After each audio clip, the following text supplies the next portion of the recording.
We here at the Beard boast 1,719 videos over our 6-year YouTube career, folks, the majority of which are guides to the titular mechanics of the constant, followed by seemingly endless overviews of every character, and then updates to said characters. That said, this channel is also bolstered by two very important pieces of content I feel. Extremely popular mod showcases that make me question the human psyche even though I'm the one that chose to cover them in the first place. And tutorials on Don't Starve topics that literally no one in their right mind would even dream of covering. It all comes together to make Beard.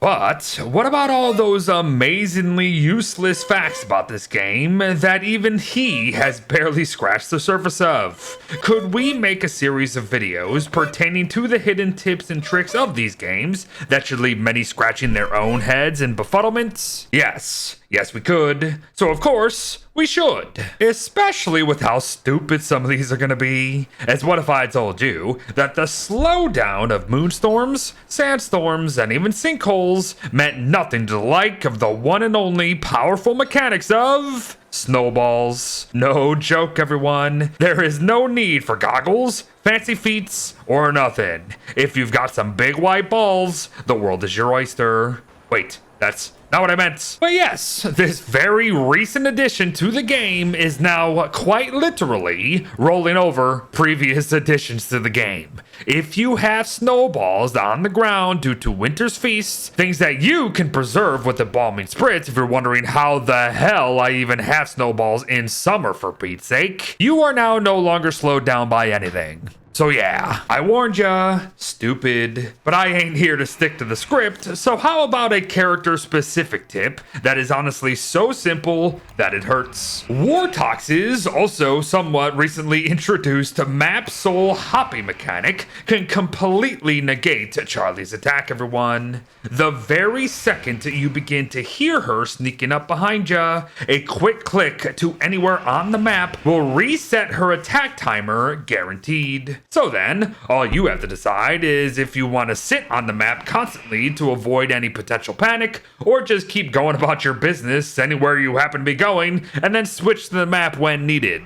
Either way, good luck, as yes, it truly frickin' works. But next up is one of my favorites, as no joke, I believe watering cans to be one of the most OP items in the entire game, folks. That video aside, however, what I want to highlight tonight is how they can unwither withered crops that have been bled dry in the heat of summer. This not only gets berry bushes, grass tufts, saplings, and more back in action overall, it is also an insanely cheap alternative to ice fling-o-matics both during and after the season overall. Seriously. Watering cans are bonkers, so go learn more about them. As we're immediately onto what is easily our most obscure fact of the day, fig vine replacements. We all know just how time-consuming growing above average tree trunks can be, only for our 3 to 4 fig vines to randomly drop in locations that don't suit us. So what if I told you that we could light the ones that we don't want to blaze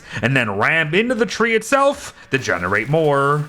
Well, we can, with a major flaw in the system, mind. Only one extra vine actually drops in these cases, so don't burn them all. Just pick the one that really bothers you and move on. Otherwise, you're going to be stuck with what was a massive pain in your butt with but one vine above your head. Moving on, though, to a second character-exclusive mechanic that I have found quite interesting. An Eucus will absolutely refuse to spit on Woodie's moose form, no matter what. Distance doesn't matter. Time in the fight changes absolutely nothing, as it will just continuously kick you in the face, so on and so forth. So yes, the moose is always loose. So take advantage. As lastly, with a mixture of both straight up mechanics interwoven into the game working as advertised, but also just not being considered by most players out there, hence landing on this list, the use of a deconstruction staff on burnt structures of any sorts.